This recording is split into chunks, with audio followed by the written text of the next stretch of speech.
You're listening to TROMEDY, the podcast that helps you take your pain and play with it. I'm Nancy Norton. I am a comedian, former nurse, now keynote speaker, and a certified humor professional from the Association of Applied and Therapeutic Humor. Let's heal with humor now. So this episode is going to be a good one. Two comedians that I've worked with, and I gotta say, I like the energy of three on this episode. I'm gonna start. I'm gonna start recording before I forget. Cool. And then does that happen a lot? Well, it has. It has. You know, I know you're comedians. I know you as comedians. I guess sexual health educator. Yeah. I didn't know this about you. Yeah. Oh, I'm so excited. It's gonna be good. Oh, this is gonna be good. Okay. I'll be over here judging. So I'll do tally marks and points and stuff. Yeah. I wish. That's my where's moonlight. my phone? I want to take a picture of that. And wow, got into some really deep trauma. This episode's going to cover. Obviously, every episode has a little bit of a trigger warning, but again, the tone is light all throughout because these people are using humor and are coping with comedy. And I hope that they'll be panelists when I start doing TROMEDY Live, which will be coming soon. What's coming up this week? I'm going back to Dallas, Texas. Going to do a conference for nurse leaders. And then I'm doing Nurses Off the Charts at the Dallas Comedy Club on April 3rd. That's a Thursday. Come out. If you know anyone in Dallas, please send them down to the Dallas Comedy Club. Come out and play with us. You do not have to be a nurse, but it definitely helps. Oh, hey, did you hear the news that nurses are now going to be paid for certain smells that they have to smell? We're going to get time and a half if you have a C. diff that you have to smell, Pseudomonas, perineal rectal abscess. You're going to get hazard pay for that. What other smells do you think we should get smell pay for? Please let me know. All right, April Fools, there is no smell pay, but that came up at one of the Nurses Off the Chart shows in Springfield, Missouri, that we should get smell pay. And hilarious wound care smells. This is the April Fool's edition. And guess what? My guest this week, it is their anniversary. Happy anniversary to Jacob, Rupp, and Miriam Moreno. This is their April Fool's Day is their anniversary. What a perfect anniversary for a couple of comedians. This is a great episode. You're going to love it, even though it deals with some very heavy stuff. And yeah, I mean, that's what we do as comedians. We take the charge out of the pain. We are here to help. Is there anything else you guys want to know about? You come to my website, nancynorton.tv. That's nancynorton.tv, like television. Send me an email. Tell me who should be on the podcast. And also, what do you need if you need anything? I hope that this podcast is helping to heal you as much as it's healing me. Here we go. Enjoy this episode. I'll see you on the other side.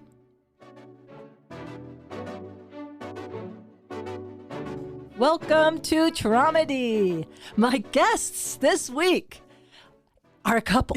I'm going to say it. You guys are a couple. Yes. We have Jacob Rupp and Miriam Moreno. Yeah. Hello. Hello. And Jacob is a comedian. They're both comedians. I know them from the comedy world. Love them. And Jacob's also a podcaster. Mm-hmm. Miriam is a producer and a writer and a sex health educator. Yeah. Did I say that correctly? Yeah. I'm so excited. Yeah. Thank you for joining us here today. Thank you for having us. Yes, with your vibrator color microphones.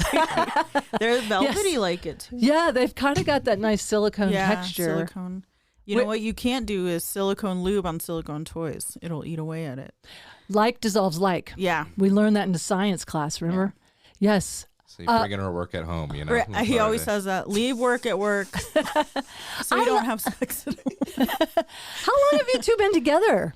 8 years, April 1st. Yes. Oh, I love it's April Fool's Day. I don't believe it. We kind of chose it. It was around there. It was around there. And so we were like, oh, that's funny. Date. Yeah. So we just did that. And then we did get married on April Fool's Day. I love it. Yeah. So how long ago did you get married? That would be 2 years. 3 years. 3 ago. years. Yeah. In April. Yeah. This April. Yeah, He was saying from last April. That's right. Yeah. It's 2 to 3 years. Yeah. Everyone is correct. Yes, everyone's right. Yeah, 3 years. I'm so glad you all found each other. Yeah. You really, your energy and your essence, I can totally see why you're together. I've never We're been both with anybody. Libras. Really? You're both Libras? Yes. And I have a witch friend. Maybe you know her. I call her witch. She says she's not a witch. But Casey Doll. Do you I know? don't- She used to do stand-up here in Denver. She moved away, but Oh, maybe. she like reads palms. And I had like a really bad car accident. And she came over to like do some tarot and whatever stuff. And then she read my lines and she said, you're going to be with a Libra for a long time. She did say 5 years, but we passed it. So it's fine. So it's A fine. minimum of 5. Yeah. I and think then is like, and then like the next month we got together, which was crazy. You know, I know I hate to break it to you, but I am a Virgo. Yeah. And I like Virgos. oh, okay, thanks. Yeah. Beyonce. Some Beyonce's a Yeah. Virgo. I didn't know that. I have Lily Tomlin's birthday. Ooh. And I used to always do impressions of her. I don't know if you know who she is. She's a lot older. She's older than me, even. But I've always been told, like, Virgos and Virgos. I do get along well with other Virgos. We don't have to really, we just know what to do. We just see what needs to be done, and we do it. Mm-hmm. And is the same with Libras? If you look at a chart, do Libras typically get along well with other Libras? I think so, but our biggest issue is like we're both indecisive. Like, It's a like Libra thing, I think, for sure. oh, yeah. Yeah. So, but I don't know enough, but I think like mostly, right? It's Yeah, like Libras they get balance along each with other out, Libras. or Yeah. they get along with most people. Is that Yeah. kind of thing? So it's hard for you guys to like make a decision. Like, oh my God. Yeah. We're hungry all the time because we can't decide. Yeah, maybe you should get a Yeah. magic 8-ball. I know. And- We should. or We some- should get a spin wheel. Yeah, that's what Yeah. you need is a little spin wheel. I used to have one as a kid for You my did? parents. Yeah, when I got to pick a fast food place and just spin it. Maybe you His could just life revolves around fast food. Yeah, kind of. you Most of his memories. Yeah. since you have an iPhone, maybe you could just ask Siri what to do. Would she tell Oh, you? yeah. That's true. Maybe. I don't trust robots, so So, but there's something you're passionate about comedy, yeah. and so that's you're clear. Like, this is what we want to do. Yeah, I think we're like really both creative types, and so I don't know, I feel very lucky that we found each other and like we push each other creatively and just like always want to work together. Like, he's the only person I've ever felt like would listen to my ideas, and so it was very nice and it felt very organic. I'm just the best. So. I love the sketches Kind I've of seen. is. I've seen you do those sketches where you're like this mean, like, matriarchal boss. Yeah. The writing room sketches. Yeah. Yeah. Yeah. Those are great. For our show Goodnight Denver. Yeah, that was fun. That was Goodnight Denver was his idea. He wanted to do a sketch with do you know Kevin Clapman? This is the thing. I have to say, like, I'm on the stand, like, I do not recall. I have some memory Yeah. issues sometimes with, I'm like, tonight I'll go, oh yeah, I know who that is. Yeah. If you show me a picture and a little bit of energy, Yeah, yeah. it would all come It's together. okay. Miriam also has memory. Oh problems, yeah, so. I have terrible memory. Yeah. Okay. I will sometimes take a secret picture of someone and write their name on my I think phone. that's Like a great memento. idea. Memento yeah, like memento. on your body. Yeah. Yeah, it was You have a lot of tattoos. I do, but not of yeah. It's just where we parked down the street and stuff. Every day it's a new tattoo of where we parked on my block. Yeah. Oh, but he started it thinking Kevin Clapman would be like, you explain it. Yeah, I mean, it's as many iterations of like a late night show I wanted Yeah. to do, kind of. And I think at the time I also submitted a couple packets to a thing, for like Tonight Show and then At Midnight or whatever. And I didn't get those at all. So I was like, all right, I need to practice, writing more jokes like that format and stuff. Yeah. And then just put it out there. That's Yeah. what I do love. I mean, the weirdest thing about social media and YouTube and all that, it is amazing that you can just start producing a show and you never know. One thing goes viral and then Yeah. next thing you know, Jed's a millionaire, Yeah. And also Yeah. good practice to write for someone else too. Yeah. Like I'm trying to write for Miriam's voice more than like a joke I would do, Yeah. So Yeah. that's always a challenge too. It's fun. We do like a writing room session with us and Noah Reynolds, and I love Noah. I do Yeah. know Noah. Yeah, we'll Yeah. stop name dropping. we'll so. stop name dropping. Yeah. I love Noah Reynolds. But that's really fun. That's been super fun to just do that on our own. And then it is like such a Libra thing to, if I spiral about comedy, he's like, well, grounding me, and then vice versa. It's very helpful. So, and reminding you there's other things. Yeah. I mean, that it is, and it's so hard. The other thing, the evil dark side of social media is comparison is the thief of joy. You know, that line is so true. And I can be in a happy day, and then I can look at my 2 likes on something and see 1,000 on something else and go, oh, I'm a horrible person. Yeah. Like, it's so hard not to buy into the algorithm, whatever. I don't understand it, how it works. I've had things go viral. Lately, everything is just sitting there with, it's weird. Yeah. But anyway, so that's cool that y'all. Comparison spiral, I think it's called. I think there's like a whole like medical term for it. Is it really? Yeah. Oh. I think technically too, it might motivate you sometimes. So it's like not always bad to see like people doing better than you, and you're like, but you always have to do it like that. It's always weird. It's always like failing upwards a little It's not bit. me. I'm Failing always like, upwards. Yeah. That's an interesting phrase. And it feels like so much capitalism, right? It's like, and then also it's like when you do something like you saw, I have the little painting thing up there, and there's a part of me going, well, I should do a video of me painting. And then it's like trying to monetize everything. Yeah, or trying to like share. Oh, I want to share this with everybody. It didn't really happen if you didn't share it. I don't know. It's interesting. The whole thing is, it does kind of mess with us. Yeah. But I want to, okay, before we keep going creatively, I'm curious if, do y'all have a trauma, like, is there anything that you know about each other that's like, hey, we get each other because we've been through stuff that's equally challenging? It doesn't necessarily have to be I think for us, the shared trauma is like poverty. We probably both grew up like moving a lot, just living in basements, stuff like that. But it's definitely like different how we deal with it. I don't know. Do you have a similar cultural background, or it's just the poverty? No, like I'm just from Colorado Springs, so but we moved around a lot. My parents were divorced, and so like I think a lot of that kind of thing. Like I've been with both parents, and staying with their parents, and kind of thing. And I think that's kind of more the relatable like the part. The moving around. That sense of losing instability. Yeah, losing your foundation, not having your own home. Yeah, like constantly. I feel like we're still trying to like recover. Yeah, I mean, we have like 1 bedroom and we're freaking out and love it. And like, like we lived in the studio during lockdown and stuff. So and we moved into a 1 bedroom. We were like, whoa, look at us. Yeah, looks like we made it. Yeah, but we still like try to live below our means, just because like I don't want to end up like my mom living in a basement, because you have to, like moving around a lot. So yeah, I feel like we're still trying to recover from that. Yeah. So there's that mindset. Yeah. Maybe and I was about to say pathologically frugal. I'm starting to let go of it a little bit. Like I used to, like say if I went to do my oil change, I would be like, "Oh no, I'll change my own filter. I'll do the wiper blades." I would piecemeal everything out and try to. But now, I don't know, at this age, and I'm also doing a lot of corporate gigs now where I'm trying to be in the flow of money, which is kind of a weird, like I'm trying to also let go of money, tip heavily, like spread it around. I don't know.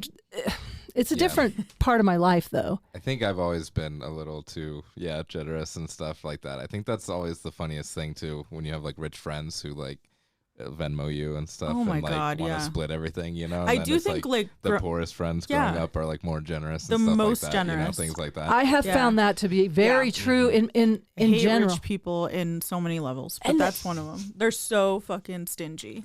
They cuss on here. Yeah, so you can cuss on here. Well, they are, and I, like my ex, who I was telling you about, she was inheriting millions from her parents, and her parents had literally millions.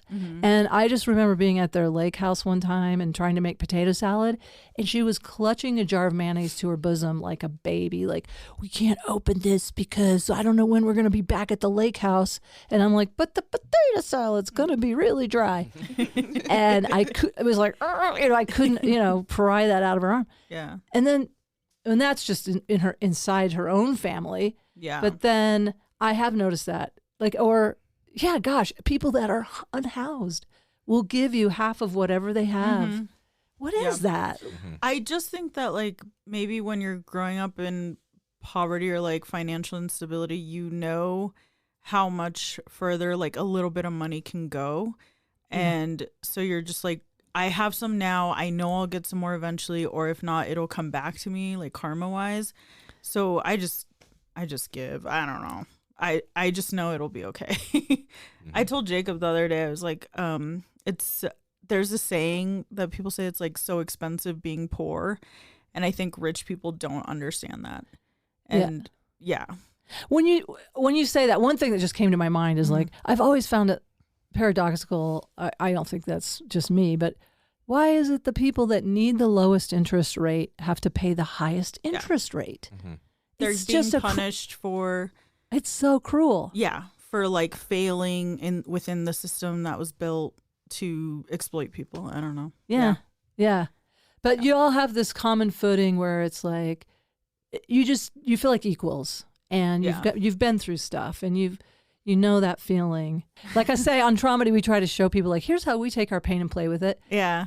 I don't know if there's anything that comes to your mind.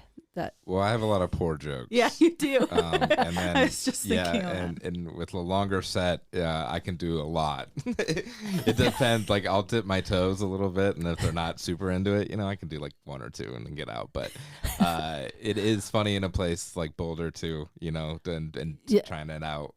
Yeah. And even making joke about like a Popeyes here or something wouldn't really go over. You know what I mean? Like, there's no Popeyes here. Yeah, what is that? Yeah. But like, so stuff like that. So then it turns into like, I have a lot of fast food jokes too, which, almost is inherently poor. Yeah, it is and, like things like that. Like there has to be a better word for poor. Sorry. Yeah. I don't know what it is. I know there's a term for it, but I don't know. Socioeconomically. Yeah. Indigent. People experiencing poorness. Indigent sounds almost racist. Is that racist? You're so indigent.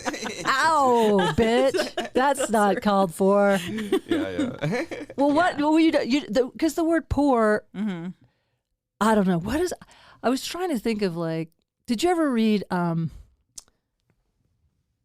Glass Castle, a memoir by Jeanette Walls? No. And I mean, she grew up so poor, but that term was like, they reclaimed it, or just, I mean, there was some insanity with her parents, but she was not allowed to get a free lunch because they didn't want, anyway, I don't know. I'm not going to go into it. I don't know why I haven't even started it, but she wasn't allowed to even get a free lunch because that labeled you and that made you poor. Oh, yeah. And somehow under the thumb of the man. And so she and her brother would like scrounge and like eat toothpaste. And I mean, she got caught eating a sandwich out of a trash can once. And I don't know. And then my son here in this house in Boulder opened my refrigerator one day that has plenty of food in it, and just, I had told him about the Glass Castle, and he goes, "It's just like the Glass Castle." Like, well, no, honey. Just because it's not Amy's sharp cheddar mac and cheese, which is your favorite mac and cheese. Ooh, that's bougie. I know, right? Yeah. I do think like I've ruined him. In our life, not just like in our stand-up, but in our life, we're still trying to like grow from the way we like ate as kids. Like we just ate really shitty, or just like the fast food thing. So we've always kind of tried to be better about it, but it's hard to break those habits because that becomes like comfort food. Oh yeah. Yeah. Yeah. I love beans and rice. Like I eat so cheaply. I mean, I do. I get dried beans. I have a pressure cooker. I can eat for 15 cents. Yeah. And I will, I will do that. And I did that a lot. On the road, I spent, like in the 90s, I did not spend any money, hardly at all. I would take my own food sometimes. I know now. Anyway, whatever. I don't know why. No, that's ahead of your time. Yeah. Like, meal planning and stuff, right? Yeah, that's meal planning. So Miriam, what are you doing with sex education, sex health education? Well, I've worked in sexual health for like 11 years now. I used to work at Planned Parenthood, and then I did abortion care there, and then I moved to manage a HIV and STI testing site, and then it's like queer focus, so we do a lot of focus on like PrEP and preventative HIV care, and then sometimes we go to we're grant funded, so we do a lot of outreach, and sometimes I go to like sex parties and tests there and like. Oh, that is so cool. Yeah, it's fun. How do you get in on is there an email? Or for the sex party? Yeah, like how do you know about the sex parties? Oh, people reach out to us like just by like word of mouth. They hear like, oh, you guys provide free testing. Like, can you do this? And it's like, yeah, that's who our grants are funded to serve, is people who are queer and having those experiences. That's the name of one of the parties, right? Word of mouth. Word of mouth. This guy. I'm not invited. I don't get invited. No, but he has helped at a beer bust, and he got cornered. He was so overwhelmed by these gay dudes coming at him. Yeah. Wanting beer. Trying to carry a pitcher around of beer. For like, yeah, we ended up cornered in the bar for a beer bust. You're just too cute, man. I can see it. I can see why you could be the belle of the ball.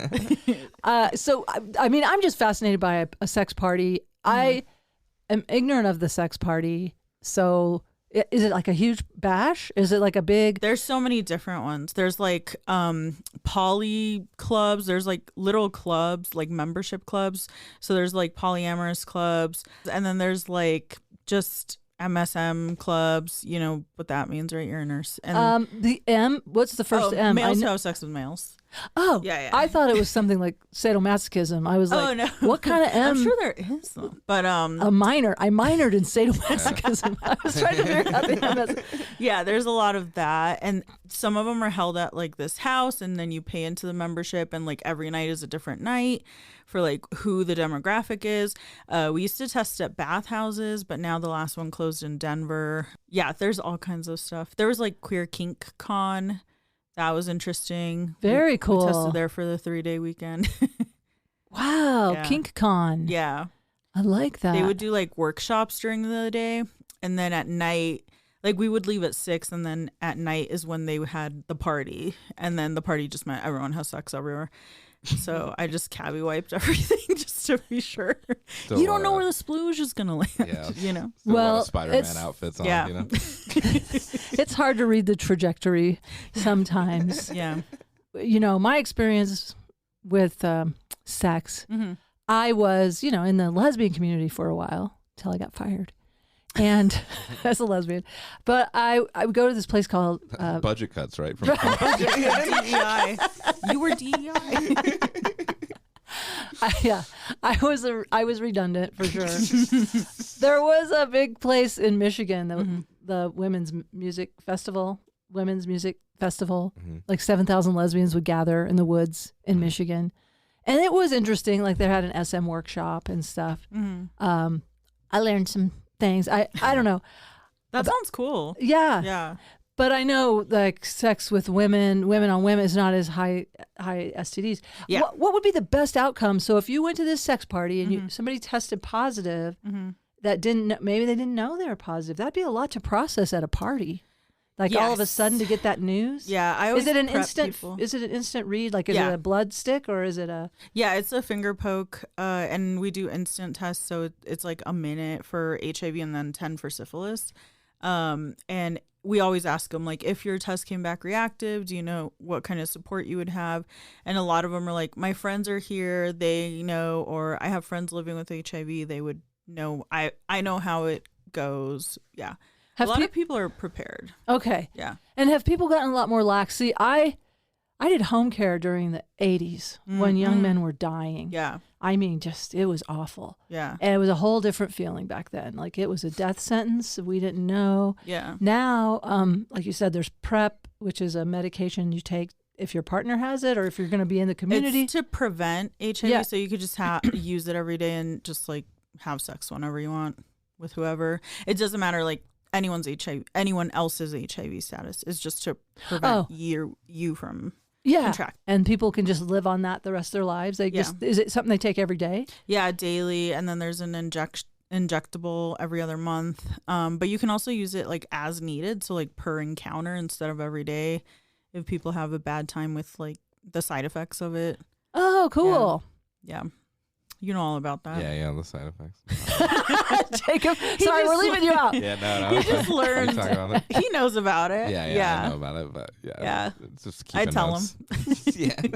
That's amazing that's available. Yeah. So that's cool. So I was just wondering because I took an HIV test and I dated a sailor, the same guy twice, I will say, and I mean, he was sailing the world, literally, picking up STDs and distributing them from port to port. And mostly, hopefully, I mean, not all, but HPV, it was enough, man. HPV was no fun. Had to do the LEAP procedure a couple times. Yeah. But I went to the state here, whatever, the clinic, and they made me, I thought it was part of their strategy to make you wait a week or something.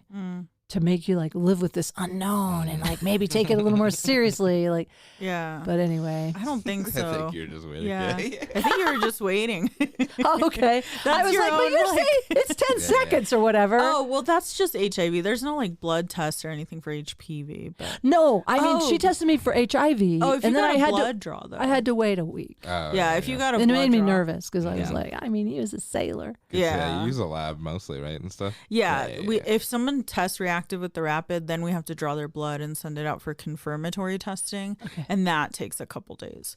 But honestly, those rapids are 99%. So like, yeah. I feel like Miriam too. You have a lot more jokes about like your abortion care almost more than. I just don't. I don't know why. And it was only really when I left abortion work. I feel like when I got out of it, like I'm in it. I'm in HIV care a lot right now, and I don't feel like. It's not nice. Just feels too like you're. It's not nice to make fun of it, and you're too close to it. Yeah, and I'm too close. You want to be reverent about it. Or have you ever tried? Or have you ever needed to use? I mean, that would be a rough way to tell somebody they're positive in a funny way. Yeah, no. I never have done that. But you've had to tell people they're positive for the first time. Yeah, at least like once a month. Wow. Yeah. It's a lot more relevant. That's a lot for you. But think. see, that's a lot for you to deal with. That you're because that energy, even though maybe they have a support system, it's got to still be like, whoa, that's not any news anybody ever wanted to get. What do you open with?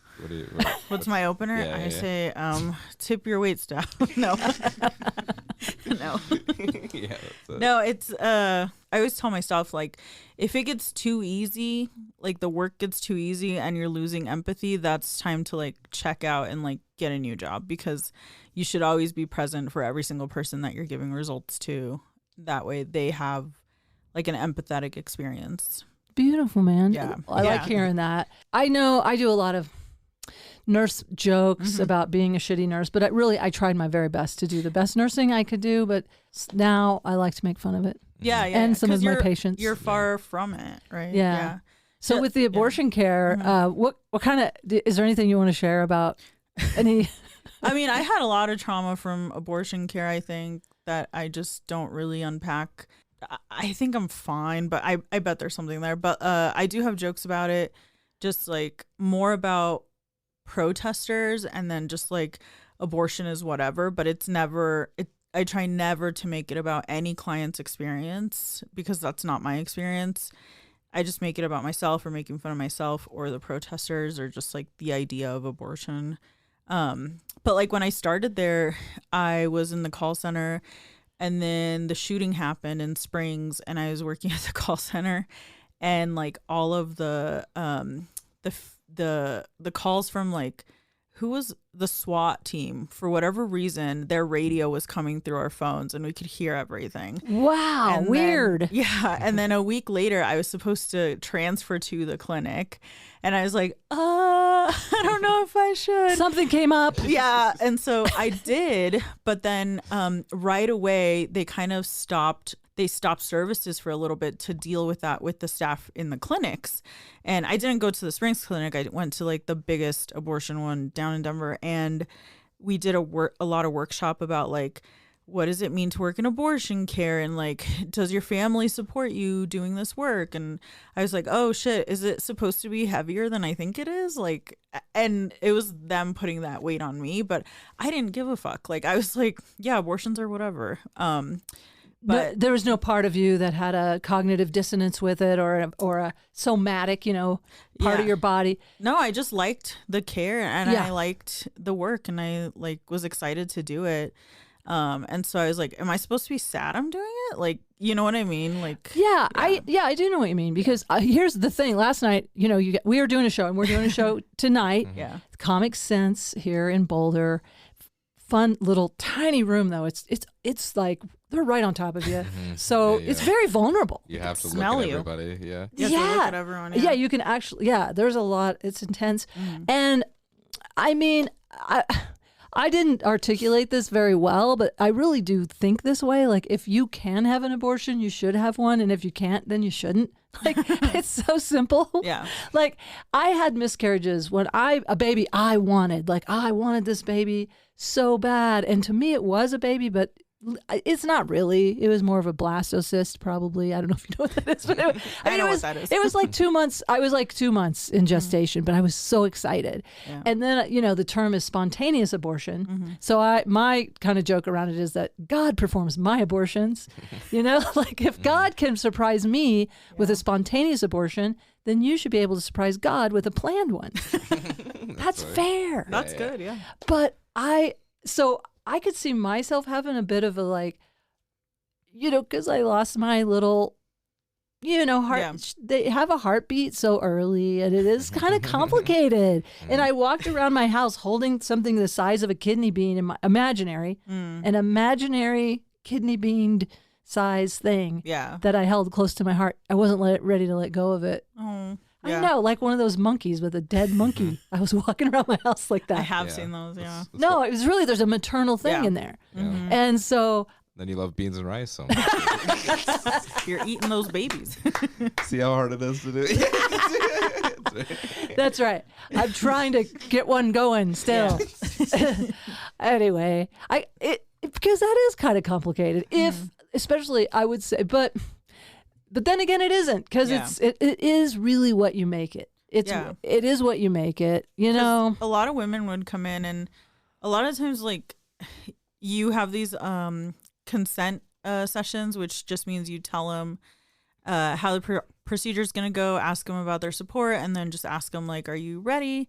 Do you consent to all this? And they're like, yeah. And a lot of people, sometimes they want to just talk it out, and other people are like, yeah, it's whatever. And that is more common than not. And I think everyone else wants to put like emotion into it, and it just really isn't the case sometimes. Like, sometimes people just don't fucking want to be pregnant, and that's fine. And they're not attached at all. I know. I have friends like that too. Means nothing. Absolutely nothing. They're like, nope, no regret, no, like, what, who, what, where was that kid, And then there's a few people that are, hey, kind of wondering. Yeah. Like, I had a miscarriage when I was like 22. I have a joke about it, and sometimes it does not go well because people just hate miscarriages for some reason. It's so hard to sell the dead baby humor. It's so hard. These people need to grow up. But the joke is like, boys get really weird when you tell them you had their miscarriage. And it's like, you're welcome, dude. I just saved you $500. I shit out your baby in a library chair. Because I was in a library. Oh, I could. And that's where I know it's TROMEDY, because that's absolutely. So you were too specific. You're there going, oh, I have a little cramp, and just don't know if you're passing gas or a baby on the library chair. It was disgusting. And I was wearing shorts. And my cousin was with me, and she went to get a sweater from the car, and I just went to the bathroom, and she kind of cleaned it up for me. It was very nice. But it's good. That's a good friend, good cousin. Yeah, good cousin. Yeah. That'll. But it just like, I was like, oh, okay, thank God. That's what I thought. Well, 22, that'd be disgusting to have a kid. I mean, and now we're never gonna have kids because now he got a vasectomy. Oh, that's right. You're doing jokes about your vasectomy. I am, and it's fresh. Yes, it's a fresh. I keep on saying 6 months, but I don't even know if that's right. No, it was December. Yeah, so less than that. But Wow.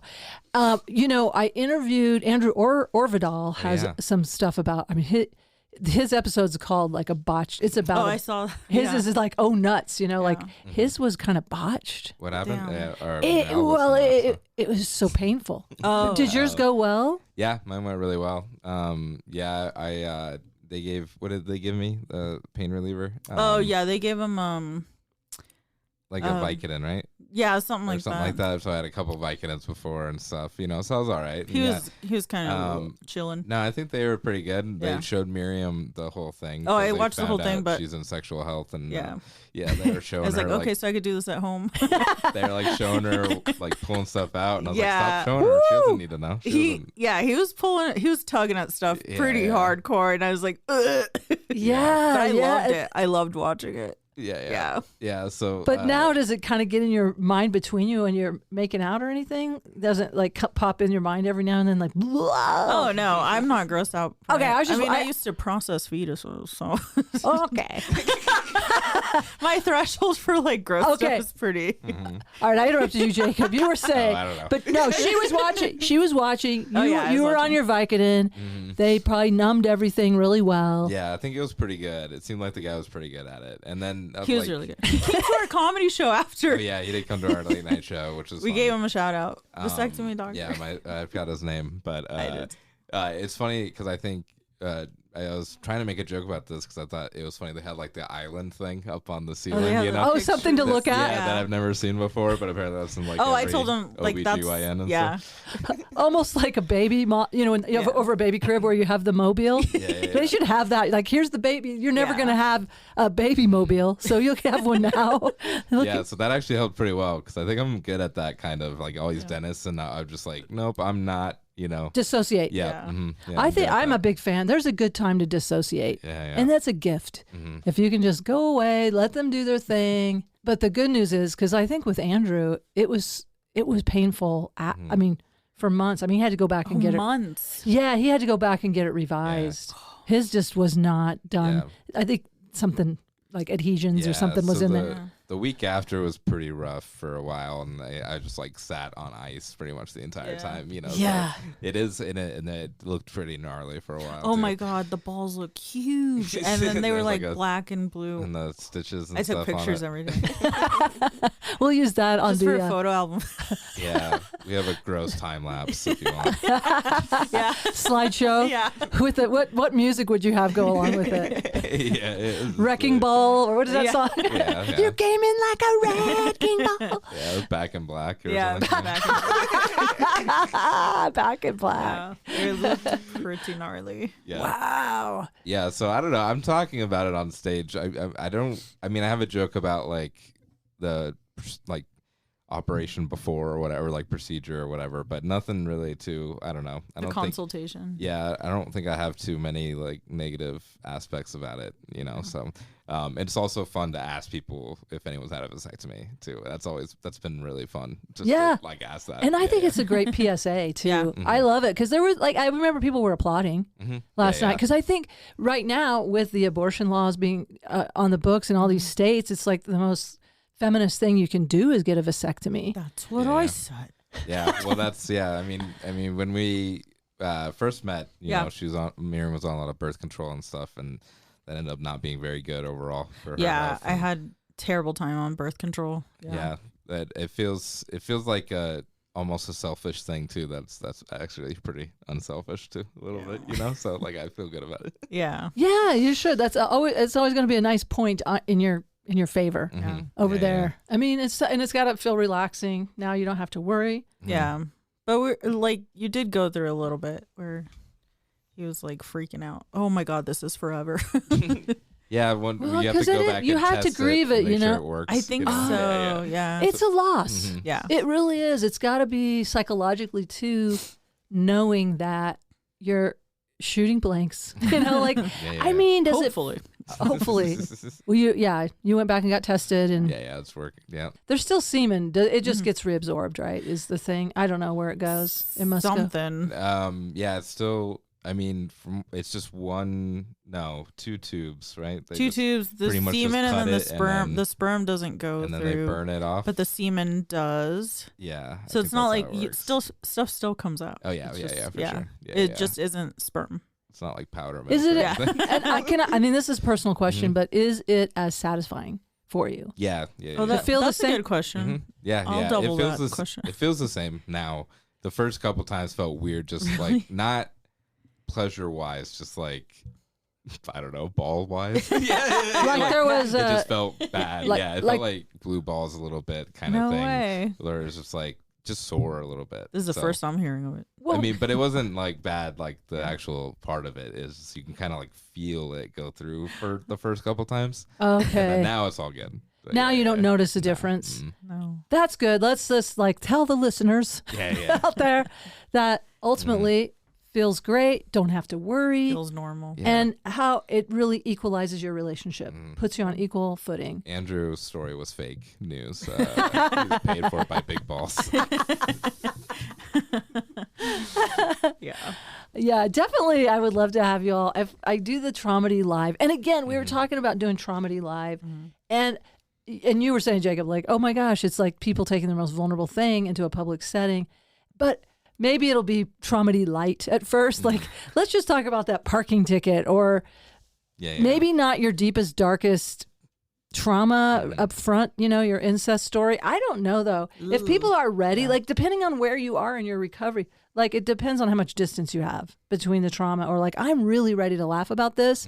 And then what my idea was is we all have different styles of humor. I'm very cartoony, I think you got that nice biting cut. Both of you do, kind of that dark, you know what I mean? And I think that's why I was thinking different things would work well for different people. Yeah. Like my son is 20, his sense of humor is super dark, and he would need somebody like that. And then somebody else might just want like a little whimsical exploration. So I was thinking of having the panel of different styles. I And then think- the person could kind of help co-create it with you. Yeah. I think a way to not police, but like monitor how bad the trauma shares are is like, what's something trivial that's escalated into something crazy traumatic for you? So like it could start with a parking ticket, and then that caused like, I don't know, Someone to shoot your mother. strain.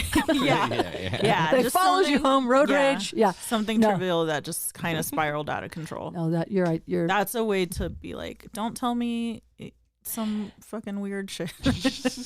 Well, we could kind of curate it a little bit too. I mean, Yeah. how do you do your talk show? Now, are you still doing the talk show? Yeah.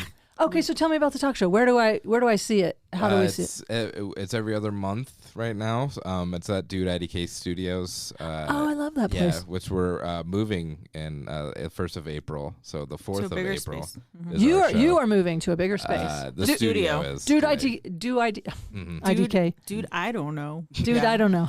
Yeah. So, but yeah, and then so basically, me and Miriam and Noah write it, and we book just it's a normal like a Late night talk show. Late night. We have a warm up comic, a headliner comic, Oh, this is musical amazing. guest, and Oh, I gotta check this out. some sort of variety. You should thing. come April Yeah, 4th if you're not booked. Yeah, Okay. we've had a magician. We've had Mike Cockburn's juggle fire. I don't know if you No, know what. he blew fire. Or blue fire. Yeah. And like We had to take balance the stuff. crowd outside. It was fun. Yeah. Yeah. So it's really fun, and I think a lot of that too probably ends up being we do write monologue jokes for Miriam. That's like our favorite part probably. And, Yeah. and Because you're the that's- host. Yeah, I host the whole Mhm. thing. Yeah. And I'm on like in the back on a soundboard, and I have a mic too. He's like the Um, tech. Yeah.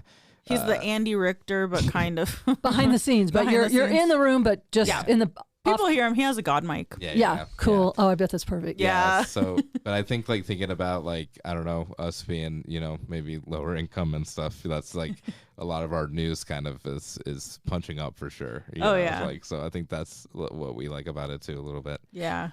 We try not Definitely to the be whole political. punching up thing. That's where Mm-hmm. you can do no wrong, right? I Yeah. mean, that's Yeah, and I think that's like my biggest pet peeve of like it's more mainstream comedy, I guess. Maybe that's not quite as punching up anymore, and I think it's kind of interesting.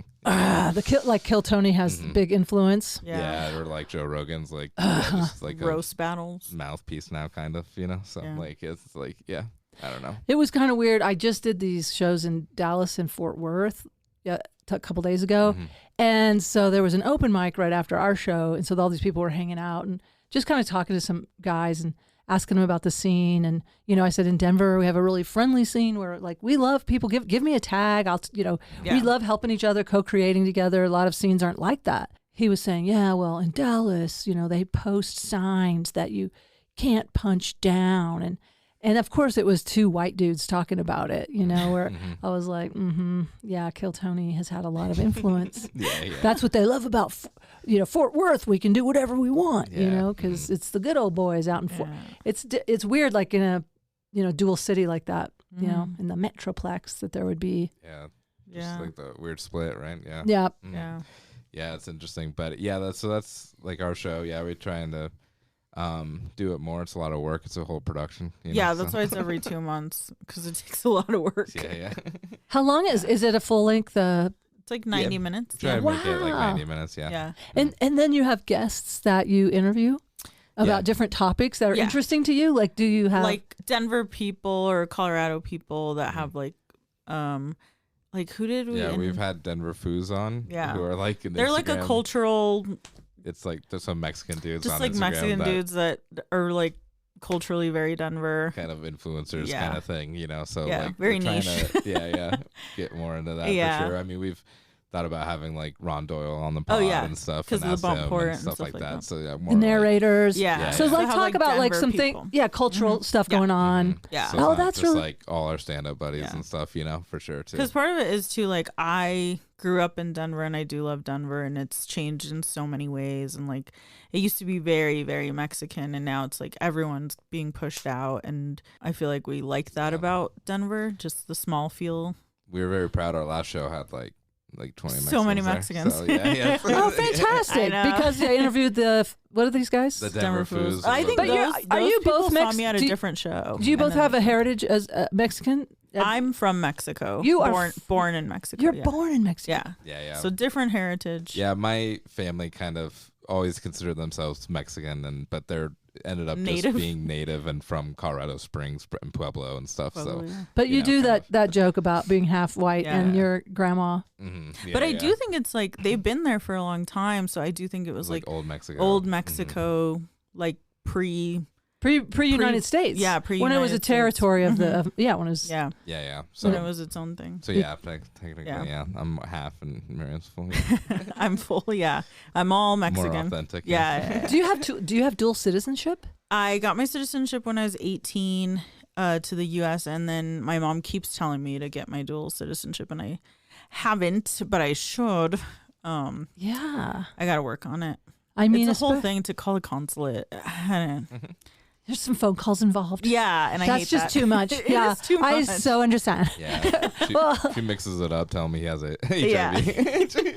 But I mean, with this climate, if I could have dual citizenship anywhere, I would. Yeah. We've talked about it. We've talked about like, okay, when do we decide it's time to go to Mexico? Because that's where I would want to go. Considered it. Yeah. Yeah. Maybe like a year siesta or something. Just kind of go and have like a little art trip. Yeah. I would love to come visit you there. Yeah.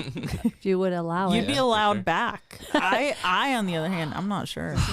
Shit's weird right now. Shit is weird right now. I'm too scared to leave. Well, I understand that. I mean, everything's weird. Like my son became a U.S. citizen when I adopted him, when I first brought him through customs in really? LA. That's awesome. That's said really fast. Well, they just said he's a citizen when as soon as he puts his feet on the soil. Yeah. But he's adopted, and I don't know. Like, who knows? I mean, I don't know. They're putting everyone slightly tan in detention centers. So. Into vans. Yeah, into if you're tan, you go in the vans. Yeah. Run. Yeah. I love that's what's going around on the reels right now is people being educated and people going around with bullhorns saying, if they don't have your name, they're helping each other. They don't have a warrant that's signed by a judge. With your exact name. That gives me a lot of hope. Yeah. People being so involved. Yeah, and the whole thing with Bernie in the last couple days, Bernie here, and like just everybody's coming out. But I don't know the answer, but I say get some beans and a ham radio. That's what I've been talking about. I think that's a good idea. Yeah. I do think that's like difference culturally is like immigrant, non-immigrant. And that's been like a learning thing for him, just like how to deal with my trauma from that. But yeah. How old were you when you came to the United States? 3, and I have a joke about like why I came to the US was my dad was murdered by cartels, which is true. It's also funny. But yeah, that's why I came here. And so like We can start the pod over. if you want Yeah, to do that can we story. start from there? Yeah, we'll do part 2. Part 2 with just a lot Miriam of- Moreno. it's a lot no, of your that. dad was killed by the cartel? Yeah. And then I came to the US because my mom was like not safe. And so we came here. And then we were like illegal, undocumented for a little bit. And then we got our green card. And so it was like since I was 3 to 18, that's how long it takes to get citizenship. And that's if you like have the means. Like my mom worked very, very hard to get us citizenship. Because it takes a lot of money. It takes a lot of money. lawyers and Yeah. jumping through so many hoops. Yeah. And you do not want to make a phone call to the consulate. I don't, but my mom would. Yeah. No, but I just mean, Oh, yeah. your mom fought tooth I and nail, know. worked 3 jobs. And I'm like, I don't want to make the call. That's a phone call, Mama. No, yeah, for sure. But she has. Is she still living? Yeah. And she has dual She citizenship. better be. Yeah. She did. Yeah, she got her dual citizenship she's like already- right away. She's already tried it out too. She's been to Mexico. Oh, and back, yeah. so Okay, She's- so wait, so she got it recently, or No, she got her like right away after we got our citizenship, like when I was 18. okay, so she made sure. She's on it. Yeah. Yeah, Yeah. Just maybe we were nervous. I this think year. she'll walk you through this. I think she'll walk you through this. Yeah, no, Miriam. she has. She's been pushing me to do it. But yeah, I have a lot of that kind of.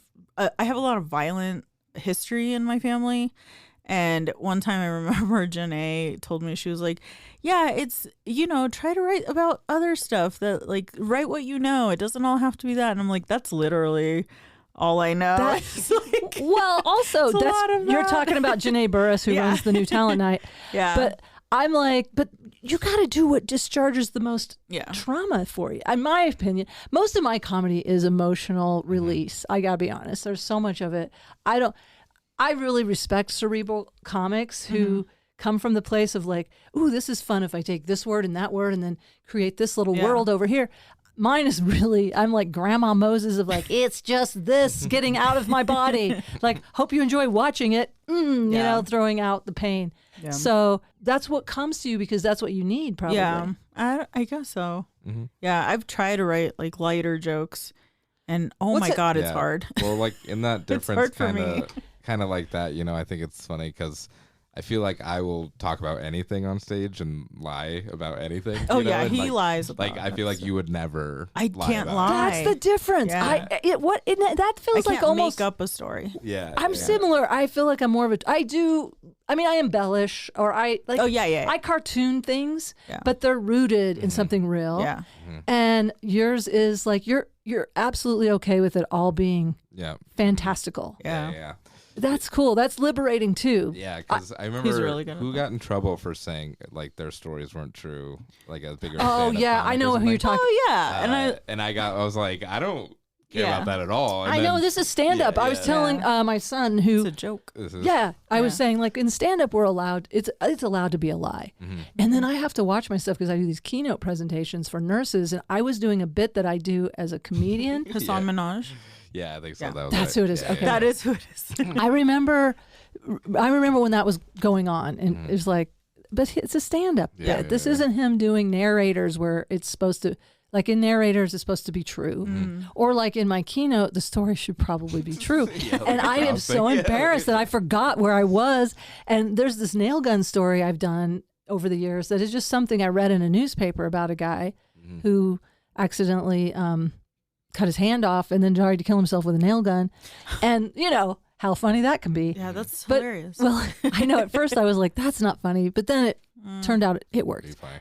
But I pretend like I was the nurse that was triaging him, Oh. and I got, fired for laughing inappropriately at the patient who had 19 nails in his head. Anyway, okay, that is like, I forgot where I was, and I told that story Yeah, yeah. in my keynote, and I'm like, oh, I'm a liar. I'm a liar. I forgot. This is a keynote. But to me, that is what is the funniest, is the stuff that's real. yeah. Do you have a bit that you'd be comfortable either sharing or plugging in your phone to play? I know it's awkward when someone's like, tell me a joke about your dad dying, but do you have something that comes to mind a bit. Yeah, probably just that my dad was killed by cartel. How does it go? Well, my favorite part is when you do the next joke and you're like, my mom was a single mom, because you guys remember that last joke. My dad. My dad was brutally murdered. And you can tell if crowds are really on board. Yeah. Laugh at that a lot, So you just say it. You just say my dad was killed by the cartel, and then do you think people believe you when you say that? Okay, go ahead. I say like, oh, not to sound like a Mexican hipster, but my dad was murdered by a cartel before it was cool. And then I say, like, I was raised by a single mom, because you guys remember in that last joke, my dad was brutally murdered. And then I just prodding, like you're just like, you guys can laugh at that. Yeah. Oh yeah, you guys can laugh at that. My dad laughs at that all the time. And then they think he's alive, and then I say, from his grave where he's murdered and dead. And what do you think people are processing? Do you think they're really believing you, or we don't know? I have no idea, because people do ask me, they're like, a couple times. So. Yeah, people have asked me, like, is that true? And I'm like, what do I say? Because it's fucked up. But I've heard it so much that I don't feel anything. And that's the point of that, I think. That is the point of that, is so you doesn't. Yeah, but sometimes I'm like, is that too much for people, like, to hear? I think sometimes with a bluntness like that, people just assume that, like, they can't be. Joke. Yeah, it's just a joke, right? Yeah. Like, so, like, I even have a lot of people who don't believe I'm from Colorado Springs. The way I talk about it, I'm like, that's not a lie thing. Yeah. You know, like, I've had people be like, you really throw that? Yeah, like, yeah. But I'm so flippant about the way I say it to make it funny. Right. And I think that's why people don't believe it's true. And I think there's some personal empowerment in the ambiguity of that. Yeah. You know, where you're just like, okay, maybe it's true, maybe it's not. Yeah. But for you kind of, I got to know, like, I did study therapeutic humor, and I got to think that really is helpful to you. To have that distance and like, and also just kind of, you know, accepting what is. Like this, you were 3, and unfortunately or fortunately, you probably don't have a solid memory of your dad, or do you have some? I have like a little bit, but not too much, Yeah. Mm-hmm. Like if you were 10. My sister had, she's older, she had like a way harder time. And she still has like a hard time. She couldn't. I think the first time she heard my joke, she was kind of like very taken back. And mouth agape. Yeah, she was like, why are you saying that? And I'm like, well, that was my experience. You have a different experience. Yeah. Why don't you make a little joke about it? She wouldn't. She doesn't know how to write. But good for you to like, hey, that is my experience. Yeah. I can do what I need to do. And you don't need to come to my shows. Yeah, and she doesn't. No, I don't think to be mean. I just think like, I guess I don't know. Yeah, she's busy girl. But yeah, we had very different experiences with like her dad dying. Yeah, I would think so if she was of an age where cognitively there's continuity. 9. That would be a really hard age to lose a parent, because you know too much. You know what death is. Like age 7, you know what death is and how permanent it is, and like she had to go through a lot more grief. Whereas a toddler, you're 3 years old, you're like, you know, you just kind of forget, like, there was a guy here. This guy was here, now he's not. Now we moved. Now we moved to a whole new country. Yeah, that was a lot harder for her, and so I think it took her back when she heard it the first time, but she likes it. She thinks it's funny. But it is for you. Yeah, it is for me. I was like, that's my experience. I'm very flippant about it. Yeah. Because I just had to be, and I don't know. She got a lot more consoled by all the things happening, because she was older and she was like more vocal, whereas I was like kind of on the back burner, and you know, I was always quiet as a kid, so everyone thought I was fine, which is the same thing that Jacob had experienced. I was like a single child, and only child. Yeah. But I had a lot of like stepchildren here and there, kind of thing. They were naughty. Step siblings. Yeah. Step siblings. Yeah, not children. And but yeah, so that but I was always the quiet, really quiet too. And so you don't get any attention because you don't. They're like, oh, Jacob's all right, but you're just smart. They said. Yeah, I was very smart, very independent. So he's fine. I mean, no one checked on him in school too. I was like, I think most comedians maybe not you, Nancy, but we're not class clowns and stuff, and like being loudest, and just kind of like in the back doing funny lines to 3 people or something. Yeah. The good court with small court. Yeah. I think those are the good ones. I was in the middle of that sometimes, but my goal was if I could, and sometimes I got kicked out of a class because I would use the teacher as the butt of the joke, Yeah. and that is not tolerated. But you're punching up still, you know? That's what I thought. Punching up to power. I mean, I look back on it and I thought, gosh, they were kind of trapped there. Maybe it was kind of punching down, depending on the teacher. They made more probably now than they do now. Yeah. But yeah, that's been I think helpful through comedy too. Like I feel like I can really turn up my social if I need to now, and really like control a room a little bit if I really need to, kind of thing. Which I don't feel like I knew how to. I always thought I'd be more of a writer before I started doing comedy, and now I feel like I can like kind of perform my way out of some bad writing. Yeah. Well, and you've noticed that is my shtick. Like I just do little movements, and I play a lot with energy versus. I don't know. I labored over the writing so hard in the first 10 years of doing stand up, and then I would watch these other comedians just crushing it with some honestly mediocre bits, and I'm just like, damn it, I'm gonna do mediocre bits with more energy. I think that's where I'm at. I feel like, right? Like I'm just like, why are they doing better than me? It's like because they're charismatic with their body and their delivery. There's something. I think it's also kind of channeling playful energy. Mm-hmm. I just feel like I really do want to just sort of play with like a ball of energy in the room. I love raising the frequency, and I say it out loud, but also people feel it. Mm-hmm. They don't know even why sometimes. They just feel it. And I'm on I'm in this age now where I need to be of service, and I'm going to die. How are they going to remember me? Hope they remember me raising their spirits a little bit. Yeah. But among comedians, I never feel like, the funny one. I feel like there's so many of you guys that are so witty and fast, and I definitely, defer to you guys. Yeah, but I think that's like kind of what we're talking about, like you truth tellers, like you're talking about. I think there is a sort of like, maybe you guys do need that to kind of like sell yourself on the bit that you're doing, a little bit more. Like for me, I think it's just a new joke. I get more into it, and you can tell I'm telling it better than my other jokes that I've told forever. You know what I mean? Like excited about. I think there's like a psychological part for you guys to like, kind of. He doesn't say much, but when he does, he's insightful. I like what you said, the truth tellers, because I do think that you're right. There's a part of us that I feel like we need a little protection in there or something, because it is a little more vulnerable to share some of these truths in front of people. Stuff that's so, even though you may not have this solid memory of your dad, it's a huge trauma in your family, obviously. Well, on this up note, we should probably think about heading downtown. Oh yeah, heading downtown. What?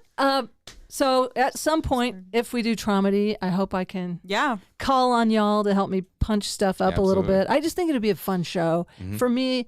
The Nurses Off the Charts shows that I do, it's a lot about going around with a microphone and the nurses telling these crazy things that happen to them on their shift.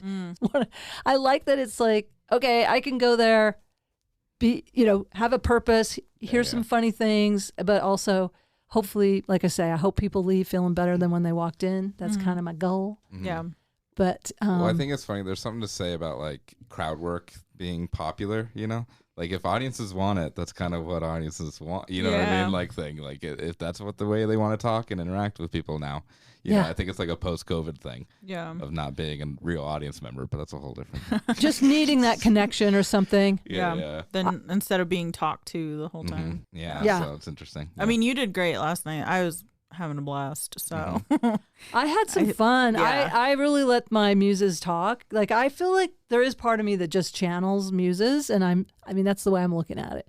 Yeah, usually that would go like there's a film property too. That's like if someone's smiling on screen, you're more likely to smile in the audience or laugh and stuff. And and I feel like that. I'll tell you that all the time. That's like my only piece of advice is to go have fun. And I feel like that's true. not, He does it's not like constructive advice, but it's good advice. It is good advice. Yeah, and you giggle a lot. I think that gets them. You're a giggler. People literally come up to him after shows, and up to me, they're like, "I just love his laugh. It just makes me laugh." And it's like he's like a little ball of sunshine up there, and so people feel And Yeah. happy. That laugh, hearing 'em. fake laugh. I know. No, Is it a reflex or what is it, your laugh? Because I've noticed it's pretty consistent. Like, yeah. I mean, there's something to say. Some people are like, oh, comics, we shouldn't laugh at our own bits, but sometimes it really tickles you. It works for some people. But does it tickle you, or are you just doing it? Most of the time, I'm having fun. Okay. Yes. Sometimes it's a maybe a stopgap a little bit. Okay. But I do have a lot of like riffy things like that now I have better in my arsenal to kind of go in and out of shorter jokes and stuff. And so that you don't do the giggle as much? Is that what you mean? Yeah. So I have like other things to say now that kind of fill that out. Yeah. Okay, all right. I was just curious, I think, but it does. It's bubbly. It's fun. I can tell when it's very real, though. Yeah. Mm-hmm. Yeah. There's times like I love when stuff hits me and I start getting tickled before I couldn't say in fact, this just happened in Fort Worth because this kind of transphobic comic went on before me, and I'd had it the night before too. Another transphobic thing was said, and I was starting to feel like I don't want to be a part of this, you guys. Like I'm going back to the 90s where I had to do with these, shows with these people doing these, hateful material about homosexuals and transsexuals and stuff. And this guy was talking about gay zombies. Like, I don't know. His premise was like, oh, it can't be a homophobia unless you're really afraid of them. So maybe if there were gay zombies chasing you down and they killed you by eating you from the ass out or something like that. Yeah. And then I just decided, all right, I'm going to take the stage and just go, okay, dying by having your ass eaten, is that a phobia or a great way to die? And then I just, my whole act, I was just talking about having, eating ass. And I was just like, don't knock it. I'm a Virgo. We're very anal. And there was a guy in the front row who choked on his Dos Equis. And I mean, he was choking, and there's a show with nurses. And I was like, oh God, am I going to, and I started laughing because the thought that came is, am I going to have to eat his ass? He couldn't talk and I couldn't talk. I was like, And I go, I'm supposed to be the one, Yeah. Do you need your ass eaten? Because I think that would get that beer out of your throat, Yeah. Anyway, I know that's probably a lot to share. I'll probably edit it out. No, that's fine. No, that's funny. I think it's funny. I mean, there's people that love when people break on SNL. Oh, yeah. And everything, They like it when you laugh. Yeah. Yeah, the old Carol Burnett days. You guys are too young for it, but that old I know sketch who show. you're talking about. of Carol Burnett. But they were known. Harvey Korman and Tim Conway were known for cracking each other up, and you could tell.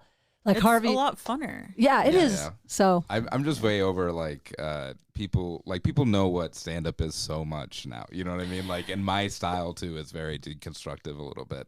So it's like I'm laughing. These are jokes, and then it's like less pressure for everybody. yeah. So that's it.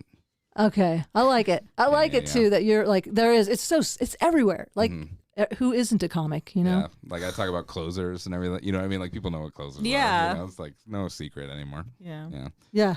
Thanks, hacks. So you can do thanks. Yeah. You can do Hacks on HBO. inside stand up material. Yeah, because I'll know. Yeah. Yeah.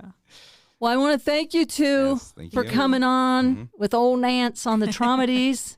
Oh, how do they find you guys on your? I like to tell people how to find you on the Instas or wherever you want to be found. Our show is Goodnight Denver or Good.Night Denver, I think. Good.night.denver. If you put in Goodnight Denver, I bet you'll find it. Good It's like the dot. first- Yeah. Goodnight Denver. Yeah. Okay. On And then, Instagram. Rupp Jacob on Instagram and Catholic Guilt on Instagram. Yeah. Catholic guilt, one word. Catholic Guilt, Instagram. one word on Instagram from Miriam Moreno Yes, that's right. and Jacob Rupp. Yeah. Mm-hmm. Rupp Jacob. But Oh, Rupp. Okay, it's not Rub though. It's No, not no. Rub Jacob. Rupp RUPP That's Jacob. my massage parlor. Rub. Jacob rub downs. Yeah, cut that part out too. Okay, we're gonna. Okay, now we can start the pod. Yeah, we're gonna start now. Thanks, you guys. Thank you. I want to thank my guests, Jacob Rupp and Miriam Moreno. Find them on Goodnight Denver and find them on all the things, all the social medias. I'll put links in my show notes. Make sure you keep breathing. We covered a lot of material here today. Hope it was traumadying for you, healing, expressive. And listen, if you know anybody in Dallas, send them my way. Dallas Comedy Club, April 3rd. Go see Goodnight Denver, April 4th in Denver. Go to my website, nancynorton.tv. It'll go to the link tree. Follow me on Linktree so you can be updated with my next shows. I have shows all over the country coming up. And thanks again for being a listener and being a co-healer on this journey. Thank you so much. Keep me in the loop, nancynorton.tv. Send me a message. Let me know what you need. If you have a guest or you want to be a guest, let me know about it. Tune in every Tuesday. It's TROMEDY Tuesdays. No matter what, keep laughing.